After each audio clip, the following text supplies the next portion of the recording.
Une vidéo qui montre des jeunes heureux, souriants, qui parlent d'amour, de réussite, de bonheur, et qui se termine sur un message positif pour les futurs parents, normalement ça passe crème à la télé, non? Eh bien, pas en France. Parce que ces jeunes sont trisomiques.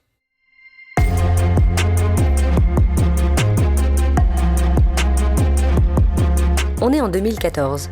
Une future maman apprend que son bébé est porteur de trisomie 21. Elle envoie une lettre à une association avec 2 questions simples. Comment va être sa vie et est-ce qu'il pourra être heureux? Le moins qu'on puisse dire, c'est que ça a fortement inspiré Coordonne, une association italienne qui publie une vidéo baptisée Dear Future Mom. Don't be afraid. Tu niño podrá hacer muchas cosas. Le message est simple et incarné par de jeunes adultes trisomiques qui témoignent face caméra. Oui, cet enfant pourra faire des câlins, courir, aller à l'école, écrire, dire je t'aime, être heureux, bref, vivre tout simplement. Résultat, plus de 8 millions de vues dans le monde. Un message positif diffusé partout, sauf en France. En France, après quelques jours de visibilité à la télé, le CSA, devenu depuis l'Arcom, a réclamé la censure de la vidéo. Ils ont trouvé que ce spot pouvait troubler la conscience des femmes ayant fait des choix de vie différents et que sa finalité ne susciterait pas une adhésion spontanée et consensuelle. Traduction non officielle, on préfère éviter d'envoyer un message positif sur la trisomie 21, de peur que ça culpabilise celles et ceux qui ont fait un autre choix. Gêne générale, malaise, silence radio. Cette décision, c'est plus qu'un simple refus de diffusion. C'est le reflet d'un malaise beaucoup plus profond, la difficulté de la société française à regarder le handicap autrement que par le prisme de la peur ou de la pitié. On préfère dépister et ne surtout pas montrer.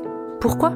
Parce que montrer que des personnes porteuses de trisomie 21 peuvent être heureuses, autonomes et avoir une vie digne, ça vient gripper un peu toute la mécanique du dépistage systématique. Et ça oblige à poser des questions qui dérangent. Pourquoi 96% des fœtus porteurs de trisomie sont-ils avortés ? Pourquoi notre société accompagne si mal les familles qui choisissent de garder ces enfants ? Depuis 2014, est-ce que la société française a évolué sur ce sujet ? Est-ce qu'on montre plus facilement la différence comme une richesse ? Est-ce qu'on sait mieux accompagner, sans juger ni culpabiliser ? Spoiler alerte, pas tant que ça. Pendant que d'autres pays développent des politiques d'accueil, d'inclusion et d'accompagnement positif, en France, on reste souvent bloqué entre dépistage et invisibilisation. La vraie question, c'est pas juste « est-ce que cette vidéo était choquante ?», c'est plutôt « pourquoi montrer des jeunes adultes porteurs de trisomie 21 heureux dans leur vie est encore perçu comme un problème ?» Qu'est-ce que ça dit de nous ? Si vous ne connaissez pas encore la vidéo Dear Future Mom, je vous mets le lien en description. Regardez-la, mais surtout dites-moi en commentaire, est-ce que vous la trouvez choquante ?